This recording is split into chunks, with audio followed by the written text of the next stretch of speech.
Hello everyone, welcome to my channel. Part A में हम लोग ने पढ़ा था ब्लड ग्रुप के बारे में और ब्लड ग्रुप को कैसे क्लासीफाई करते हैं, ABO blood group system, Aarish blood type के बारे में। और हम लोग ने एक डिसीज़ के बारे में पढ़ा था, एरिथ्रोब्लास्टोसिस फेटालिस। मैं थोड़ा सा समराइज़ करती हूँ सबको। एंटीजेंस क्या होता है? These are present on the surface of red blood cells. Antigens red blood cells के सर्फेस में प्रेजेंट होते हैं। They trigger an immune response if recognised as foreign. Okay, अगर किसी का ब्लड ग्रुप ए होता है तो आपको पता है उसमें ए एंटीजन ही मौजूद होता है। लेकिन अगर आपने ब्लड ग्रुप, जिसका ब्लड ग्रुप ए है, उसे ब्लड ग्रुप बी डोनेट किया तो क्या होगा? जो एंटीजन होगा they will trigger the immune response, जो उसके अगेंस्ट एंटीबॉडीज़ हैं वो प्रोड्यूस होना स्टार्ट हो जाएंगी। Okay, A and B antigens these determine the ABO blood group. आपको पता है एंटीजन्स टू टाइप के होते हैं, एक होता है ए एंटीजन और एक होता है बी एंटीजन, और यही डिटरमाइन करता है ABO blood group. ABO blood group क्या है हम लोग आगे जाके देखेंगे। Are H antigen these determine the R H blood type, positive और निगेटिव। ओके, मैंने पिछले वीडियो में आपको बताया था अगर किसी का blood group R H positive है तो इट मीन्स उसमें आर एच एंटीजन प्रेजेंट है। अगर किसी का blood group R H negative है इट मीन्स उसमें आर एच एंटीजन प्रेजेंट नहीं है। ओके, अब हम लोग देखते हैं antibodies. These are present in the plasma liquid portion of the blood. आपको पता है प्लाज्मा 92% ऑफ द वाटर से कंसिस्ट होता है, इसीलिए हम लोग इसे liquid portion of the blood भी बोलते हैं। और ये एंटीबॉडीज़ उसी प्लाज्मा में ही प्रेजेंट होती हैं। Okay, these recognise and bind to specific antigens on RBCs. हमारी आरबीसीज में एक स्पेसिफिक एंटीजन मौजूद होता है। जैसे मैंने आपको पहले बताया कि ए जिसके ब्लड ग्रुप है उसमें ए एंटीजन ही प्रेजेंट होगा और वो ब्लड ग्रुप बी या फिर बी एंटीजन को एक्सेप्ट नहीं करेगा हमारा इम्यून सिस्टम। सो अगर आपने किसी ब्लड ग्रुप ए वाले को ब्लड ग्रुप बी डोनेट किया तो उसकी बॉडी में बी एंटीजन्स की आरबीसीज आएंगी। तो हमारी जो ब्लड ग्रुप ए होता है उसमें एंटीबॉडीज़ बी प्रेजेंट होती हैं। तो फिर बी एंटीजन आपने अगर बी दिया तो एंटीबॉडीज़ बी जो है हमारा immune system antibodies B produce करेगा, और जो ब्लड सेल्स आरबीसीज जिसमें बी एंटीजन प्रेजेंट है उस पर जाके ये एंटीबॉडीज़ बाइंड होंगी और उसके अगेंस्ट वर्क करेंगी, उसको डिस्ट्रक्ट कर देंगी, उसे ख़त्म कर देंगी। Okay, these trigger an immune response leading to agglutination, that is clumping, और hemolysis, that is destruction of RBCs। agglutination में क्या होता है? जो RBCs होती है वो एग्रीगेट्स बना लेते हैं। ओके, और hemolysis यानी डिस्ट्रक्शन, RBCs को तुरंत ही डिस्ट्रॉय कर देना। A and B antibodies correspond to the A and B antigens. मैंने आपको पिछले वीडियो में बताया है कैसे एंटीजेंस और एंटीबॉडीज़ बाइंड होती हैं। और एंटीबॉडीज़ भी टू टाइप की होती है, ए एंड बी, और एंटीजेंस भी A and B two type के होते हैं। अभी हम लोग आगे भी इसकी बात करेंगे। एबल ब्लड ग्रुप सिस्टम क्या होता है? R H antigen anti R H develops in response to R H exposure. Anti R H antibody, anti R H these, मतलब अगर आपने सपोज जैसे आर एच पॉजिटिव होता है उसमें antibodies against R H present नहीं होती, लेकिन अगर कोई blood group R H negative होता है तो उसमें antibodies are H antibody present होती हैं। इसी वजह से आप are H positive blood group जो है आप आर एच निगेटिव पर्सन को नहीं दे सकते हैं। की पॉइंट्स देखते हैं।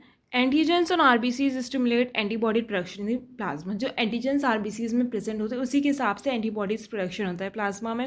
Antibodies recognise and bind to specific antigens leading to immune response. Antigens जो है एंटीबॉडीज क्या करती है? स्पेसिफिक एंटीजेंस को रिकॉग्नाइज करती हैं और उसी हिसाब से हमारा इम्यून सिस्टम रिएक्ट करता है। The combination of antigens and antibodies determine blood group compatibility. यही जो एंटीजेंस एंड एंटीबॉडी का कॉम्बिनेशन है, ब्लड कंपैटिबिलिटी यही डिटरमाइन करता है। और एंटीजेंस एंड एंटीबॉडी का कॉम्बिनेशन कैसा होता है मैंने पार्ट ए में पूरा सब कुछ बताया हुआ है। Understanding antigens and antibodies is vital for safe blood transfusion and preventing adverse effect. यही एंटीजेंस और एंटीबॉडीज़ का कॉम्बिनेशन होता है, यही बहुत ज़्यादा इंपॉर्टेंट होता है ब्लड ट्रांसफ्यूजन के लिए। और इस वजह से भी इम्पॉर्टेंट होता है ताकि कोई भी एलर्जी ना हो जाए, किसी को कोई भी एडवर्स इफेक्ट बॉडी में ना हो। इसलिए एंटीजेंस एंड एंटीबॉडीज़ का कॉम्बिनेशन जानना बहुत ज़रूरी होता है बिफोर एनी ब्लड ट्रांसफ्यूजन। अब हम लोग बात करते हैं एबीओ ब्लड ग्रुप सिस्टम की। जो ग्रुप ए होता है उसमें ए एंटीजन प्रेजेंट होता है और उसमें जो एंटीबॉडी प्रेजेंट होती है वो होती है एंटीबॉडी बी। जो ब्लड ग्रुप बी होता है उसमें बी एंटीजन प्रेजेंट होता है, उसमें एंटीबॉडी प्रेजेंट होती है एंटीबॉडी ए। जो ब्लड ग्रुप ए बी होता है इसमें ए एंटीजन भी प्रेजेंट होता है और एंटीजन बी भी प्रेजेंट होता है, और इसी वजह से इसमें कोई भी एंटीबॉडी प्रेजेंट नहीं होती है। ब्लड ग्रुप ओ होता है, उसमें ना ही कोई एंटीजन ए होता है और ना ही एंटीजन बी होता है, कोई भी एंटीजन मौजूद नहीं होता है। इसी वजह से इसमें एंटीबॉडीज़ ए के अगेंस्ट, ब्लड ग्रुप ए के अगेंस्ट भी प्रेजेंट होती है, ब्लड ग्रुप बी के अगेंस्ट भी प्रेजेंट होती है। ओके, अब हम लोग बात करते हैं आर एच ब्लड टाइप की। जो आर एच पॉजिटिव होता है उसमें आर एच एंटीजन प्रेजेंट होता है, और इसी वजह से इसमें आर एच एंटीजन के अगेंस्ट कोई भी एंटीबॉडी प्रेजेंट नहीं होती। जो आर एच निगेटिव होता है उसमें कोई भी आर एच एंटीजन प्रेजेंट नहीं होता है, और इसी वजह से इसमें आर एच एंटीजन के अगेंस्ट एंटीबॉडीज प्रेजेंट होती हैं। ओके, अभी एक क्वेश्चन है, चलिए देखते हैं। यूनिवर्सल एक्सेप्टर है एंड यूनिवर्सल डोनर है, इसका आंसर क्या हो सकता है, थोड़ा सोचिए। ओके, सो इसका आंसर होगा O negative and A B positive. Sorry, इसका आंसर होगा O negative and A B positive. अब ये आंसर क्यों होगा हम लोग देखते हैं। एबिलिटी, देखिए आपको पता है ब्लड ट्रांसफ्यूजन के लिए ब्लड कंपैटिबिलिटी का होना कितना ज़्यादा इंपॉर्टेंट है। तो ब्लड कंपैटिबिलिटी क्या होता है? The ability of a substance और equipment to operate in contact with blood without causing unfavourable reactions is known as blood compatibility. ठीक है, ब्लड कंपैटिबिलिटी किस लिए इंपॉर्टेंट है हमारी बॉडी में? ताकि कोई भी अनफेवरेबल रिएक्शन ना हो बॉडी में, कोई भी एलर्जी ना हो। इस वजह से अगर आपको किसी को ब्लड डोनेट करना है या फिर किसी से ब्लड लेना है तो ब्लड कंपैटिबिलिटी का होना बहुत ज़्यादा ज़रूरी है, और इसी वजह से हम लोग एंटीजेंस और एंटीबॉडीज़ के कॉम्बिनेशन को भी पढ़ते हैं। Because the O negative blood it lacks antigens for the blood group and antigens for the RH factor, it is a universal donor। आपको पता है ओ नेगेटिव में कोई भी एंटीजन प्रेजेंट नहीं होता है। एंटीजन मतलब ना ही एंटीजन ए प्रेजेंट होता है इसमें और ना ही एंटीजन बी प्रेजेंट होता है। ओ ब्लड ग्रुप ओ में हम लोग ने पहले पढ़ा है एबीओ ब्लड ग्रुप सिस्टम के अकॉर्डिंग। ओके, और इसमें ना ही कोई RH फैक्टर प्रेजेंट होता है, क्योंकि RH निगेटिव है। मैंने आपको बताया था RH निगेटिव में भी कोई एंटीजन प्रेजेंट नहीं होता, और इसी वजह से हम लोग ओ नेगेटिव ब्लड को किसी को भी दे सकते हैं। अब बात करते हैं ए बी पॉजिटिव क्यों यूनिवर्सल एक्सेप्टर है। इसमें आपको पता है एंटीजन ए भी प्रेजेंट होता है, एंटीजन बी भी प्रेजेंट होता है, और RH फैक्टर भी प्रेजेंट है।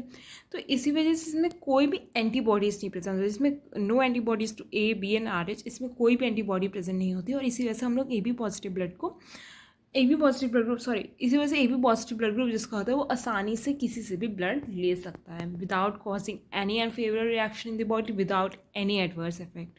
हम लोग देखते हैं ब्लड कंपैटिबिलिटी इंपॉर्टेंट क्यों होती है। सबसे पहली चीज़ होती है ब्लड ट्रांसफ्यूजन्स। अगर आपको किसी को ब्लड डोनेट करना है या किसी से ब्लड लेना है तो उसके लिए आपको ब्लड कंपैटिबिलिटी का मैच करना बहुत ज़्यादा इंपॉर्टेंट है, वरना बहुत सारी बॉडी में एलर्जिक रिएक्शंस, अनफेवरेबल रिएक्शंस हो जाती हैं। ओके, सो ब्लड ट्रांसफ्यूजन के लिए भी ब्लड कंपैटिबिलिटी का होना बहुत ज़्यादा important, prevent any adverse reaction. दूसरी चीज़ है ऑर्गन ट्रांसप्लांटेशन। अगर आपको किसी को किडनी देना है या फिर किसी से किडनी लेना है सपोज, या फिर हार्ट डोनेट करना, तो इन सब चीज़ों में ऑर्गन ट्रांसप्लांटेशन में भी ब्लड कंपैटिबिलिटी का होना बहुत ज़्यादा इंपॉर्टेंट। तीसरी चीज़ जो आती है वो होती है प्रेगनेंसी।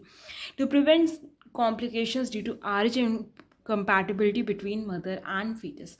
मैंने आपको पार्ट ए में एक डिसीज़ के बारे में बताया था, इरिथ्रोब्लास्टोसिस फेटालिस, जिसमें सेकेंड बर्थ में बिटवीन मतलब suppose RH positive man and RH negative women की शादी हुई तो फर्स्ट बर्थ तो सेफ होती है, लेकिन जो सेकेंड बर्थ होती है इसमें चांसेस होते हैं कि बेबी की फीटल कंडीशन में ही डेथ हो जाएगी। क्यों? क्योंकि जो मदर का जो प्रेग्नेंट वुमेन का इम्यून सिस्टम होता है during second birth, it attacks to the red blood cells of the fetus due to the RH incompatibility, because RH negative women में ऐसा माना जाता है कि RH पॉजिटिव फीटस के ग्रो करने के चांसेस ज़्यादा होते हैं, और इसे प्रिवेंट करने के लिए भी IgG एक एंटीबॉडी वो दी जाती है। सब मैंने आपको पार्ट ए में बताया हुआ है। It is essential to know an individual's blood group in case of medical emergencies और सर्जरीज। अगर कोई भी मेडिकल इमरजेंसी या कोई भी सर्जरी है तो उसमें सबसे पहले जो चीज़ देखी जाती है वो देखी जाती है इंडिविजुअल का, सबसे कि जो पर्सन है जिसकी सर्जरी है उसका ब्लड ग्रुप क्या है, और अगर ब्लड ट्रांसफ्यूजन्स करना है या फिर कोई भी सर्जरी करनी है तो उसके लिए भी जो है ब्लड कंपैटिबिलिटी का होना बहुत बहुत ज़्यादा इम्पॉर्टेंट है, जिसमें ये पता चलेगा कौन सा ब्लड टाइप वाला पर्सन किससे ब्लड दे सकता है और किससे ब्लड ले सकता है। तो जिसका ब्लड ग्रुप ए पॉजिटिव हो, ए पॉजिटिव वाले को ब्लड दे सकता है और ए बी पॉजिटिव वाले को ब्लड दे सकता है। और वो किससे ब्लड ले सकता है? ए पॉजिटिव वाले से, ए नेगेटिव वाले से, ओ पॉजिटिव वाले से और ओ नेगेटिव वाले से। किसी का ब्लड ग्रुप ओ पॉजिटिव है तो वो ओ पॉजिटिव वाले को ब्लड दे सकता है, ए पॉजिटिव वाले को ब्लड दे सकता है, बी पॉजिटिव वाले को ब्लड दे सकता है और ए बी पॉजिटिव वाले को ब्लड दे सकता है। और वो किससे ब्लड ले सकता है? ओ पॉजिटिव वाले से और ओ नेगेटिव वाले से। किसका ब्लड ग्रुप बी पॉजिटिव है तो वो बी पॉजिटिव वाले को ब्लड दे सकता है और ए बी पॉजिटिव वाले को भी ब्लड दे सकता है। किससे ब्लड ले सकता है? बी पॉजिटिव वाले से, बी नेगेटिव वाले से, ओ पॉजिटिव वाले से और ओ नेगेटिव वाले से। अब किसी का blood group A B positive है तो वो सिर्फ और सिर्फ ए बी पॉजिटिव वाले पर्सन को ही ब्लड दे सकता है। और वो किससे ब्लड ले सकता है? वो सबसे ब्लड ले सकता है। अगर किसी का ब्लड ग्रुप ए नेगेटिव है तो ए पॉजिटिव वाले को ब्लड दे सकता है, ए नेगेटिव वाले को ब्लड दे सकता है, ए बी पॉजिटिव वाले को ब्लड दे सकता है और ए बी नेगेटिव वाले को ब्लड दे सकता है। और वो किससे ब्लड ले सकता है? ए नेगेटिव वाले से और ओ नेगेटिव वाले से। अभी किसी का ब्लड ग्रुप ओ नेगेटिव है तो वो सबको ही ब्लड दे सकता है। और वो किससे ब्लड ले सकता है? सिर्फ और सिर्फ ओ नेगेटिव पर्सन से। अगर किसी का ब्लड ग्रुप बी नेगेटिव है वो बी पॉजिटिव वाले को ब्लड दे सकता है, बी नेगेटिव वाले को ब्लड दे सकता है, ए बी पॉजिटिव वाले को ब्लड दे सकता है और ए बी नेगेटिव वाले को ब्लड दे सकता है। और वो किससे ब्लड ले सकता है? बी नेगेटिव से और ओ नेगेटिव से। अब जिसका blood group A B negative है तो वो ए बी पॉजिटिव पर्सन को ब्लड दे सकता है और ए बी नेगेटिव पर्सन को ब्लड दे सकता है। किससे ब्लड ले सकता है?